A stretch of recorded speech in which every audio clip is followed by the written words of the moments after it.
Happy Pride! Welcome to the Secular Scriptures. I'm Gail, and we're going to do this a little bit differently today because my printer is pitching an absolute fit and it would not print the first page of what I'm about to read to you, so you get a side profile today. What does the Bible have to say about LGBTQIA? The first place to start is with the modern use and understanding of the word homosexual, which is not what the Bible is referring to in any of the passages. Kinda, maybe, mostly, probably. The word homosexual is new, having been coined in a private letter in 1868 referring to sexual orientation. It entered the common usage in the 1890s and was first used in a Bible in 1946 when the Revised Standard Version popped it in there. My great-grandma's Bible uses the word pederast, which specifically refers to a form of child abuse, though it was broadly applied to all gay and queer folk on the male side of things in the Victorian era. I don't think that word quite covers the ground that the ancient Hebrews and Greeks were going for. Our modern understanding of homosexuality involves adults in consenting and caring relationships, and it's very important to note that that has not always been the case. Since my focus often leans towards women's issues, I will be using sexism to highlight and contrast the hypocrisy and abuse of people in and because of these passages, and not to diminish the experience of the LGBTQIA plus community. Now, let's crack open these ancient texts and see what a bunch of stuffy old men thought about what people do with their woobly bits. The Bible condemns. 1. Sexually assaulting travelers. Genesis 19:5, the story of Sodom and Gomorrah, is the most often quoted passage against homosexuality, and Judges 19:22, the story of the rape of the concubine, are clearly both about rape. Of course, these passages are also male-on-male rape, because if it were about male-on-female rape, that would just be another Tuesday. And the assailant could pay his victim's father and get a new wife. And I hope you hear the bitter sarcasm in that sentence. No one should be sexually assaulted. We understand that today. They vaguely understood that back then, but didn't consider women to be people. So it was merely a property crime. Number 2, we have ritual purity and social status, coming to us from Leviticus 18:22 and Leviticus 20:13. Both of which say don't lie with a male as with a woman, approximately. And this may come close to prohibiting what we might consider to be modern homosexuality, but these verses are probably about younger boys, slaves, or temple prostitutes, not socially equal consensual relationships. In chapter 18, verse 22, this abomination or detestable thing is listed alongside other people that you can't have sex with, like close family members, a neighbor's wife, your wife's sister while she's still alive, etc. The sex act makes a person ritually unclean. The purpose of these laws was to set the Israelites apart from the Egyptians and Canaanites, as stated in 18:1-4. While not having an affair with your neighbor's wife is good advice, this is really about costly religious signaling, the social order, and not treating other men like sexual property.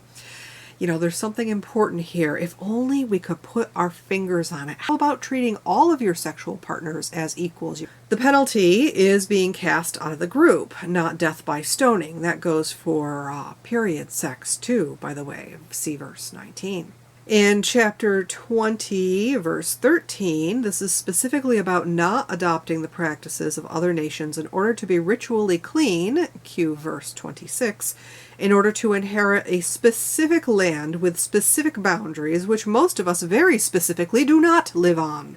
Verse 13 may or may not refer to consensual relationships, but it likely condemns the common practice of dominating young males, prisoners, or slaves through sexual assault, as this act makes both people ritually unclean, and since uncleanliness magically transfers to the entire community has to get together for a rock-throwing party. My, isn't that special? Note above, the same goes for people who commit adultery. See verse 10. No, I'm not arguing for the death penalty for stepping out on your spouse. Go to couples counseling like sane human beings.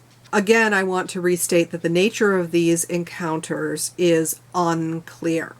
And imposing modern standards on an ancient text is foolishness. I'm not saying that the writers of the Bible would have been down with fabulous gay weddings. They would likely not have been. I'm saying that we need to look at this in the context of the time with known common practices, attitudes, and legal hoops to maintain academic honesty. Don't rape your male slaves is actually a good rule. Don't keep slaves at all would have been better, but time and place, right?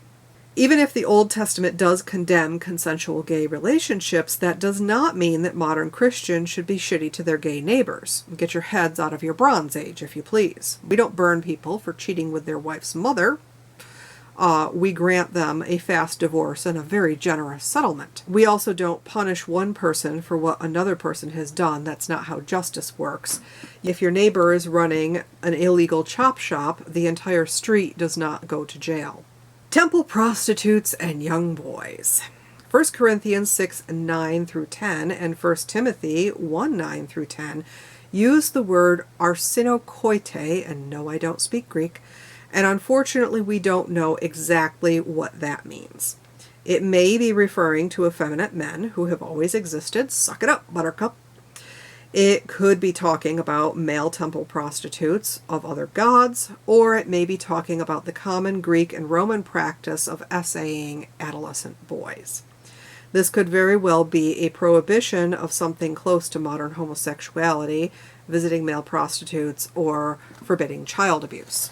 Please note that there is still no prohibition on sexually abusing young girls. That's still just another Tuesday.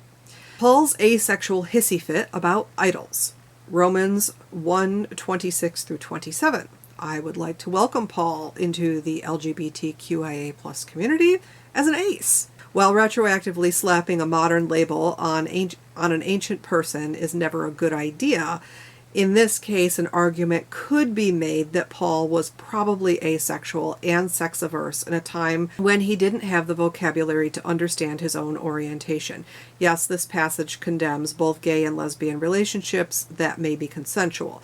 The Greco-Roman world that Paul was living in was filled with mystery cults, parties, hedonism, and debauchery. Looking at you, cult of Bacchus. But don't think Paul was the only stuffed shirt in the room. He wasn't, and the Roman laws reflect that too.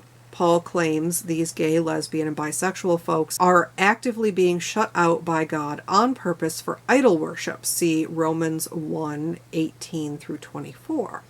The sin here is not homosexuality. The sin is idol worship.